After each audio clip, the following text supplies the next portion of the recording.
There's a story of the Rabbi of Robchitz, Rav Naftali of Robchitz. He was a student of the Sir of Lublin, the Chozeh of Lublin. And one time on Simchas Torah, he noticed one of the people from his city who hardly ever came to Beit Knesset, wasn't involved in learning, and he's davening a gevalt for Simchas Torah. He's so happy, and he's dancing with the Torahs, and he just goes on and on.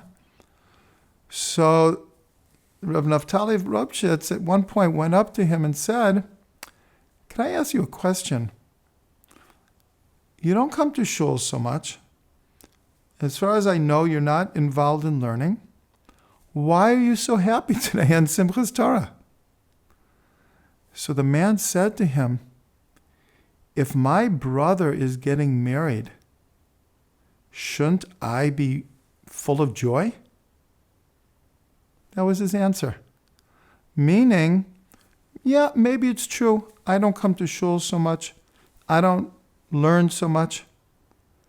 But if my brothers are all learning and they're all so happy with the Torah, so why can't I be? Why shouldn't I be?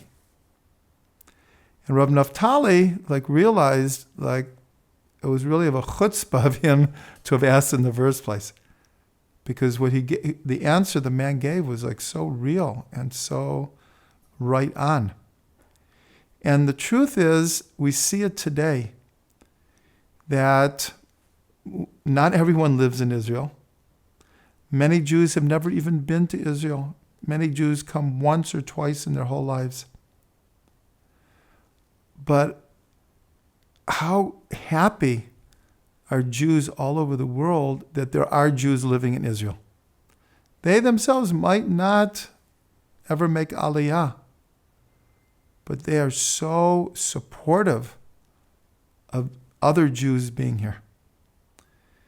And this reminds me of a story that I heard from Reb Shlomo once, that one time he went to Germany for concerts. He was born in Germany, so he used to go back often. And after a big concert, there was a small reception.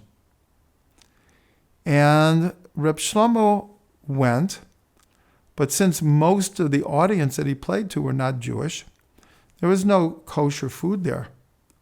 But he went to the reception out of respect for them. And while he's there, all he's doing is, drinking something. And he sees a man is staring at him intensely.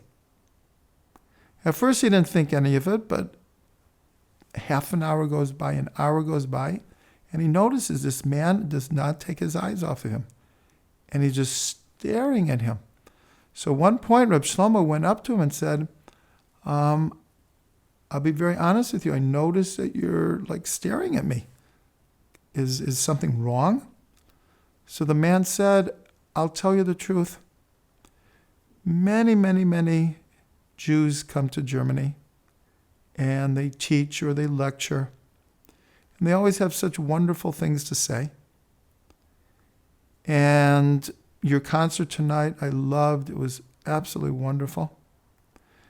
But I noticed that at the receptions afterwards, almost all these Jews are eating the non-kosher food. And I feel so disillusioned. And after tonight, your singing was so uplifting, so inspirational. I'm sorry I was staring at you, but I'm staring at you the whole time, praying that you shouldn't eat any unkosher food, because I want to believe that the inspiration that you gave us tonight was really for real. So this story always struck me, that how the world looks at us. And it may be true that the world holds us up to a double standard. And maybe sometimes it's a little bit of a curse, a negative, but really it's a positive thing. It's really a positive thing. So we should always be joyous in our friends' accomplishments. Should always be joyous that people are learning Torah, people are keeping Shabbos, and people are living in Eretz Yisrael.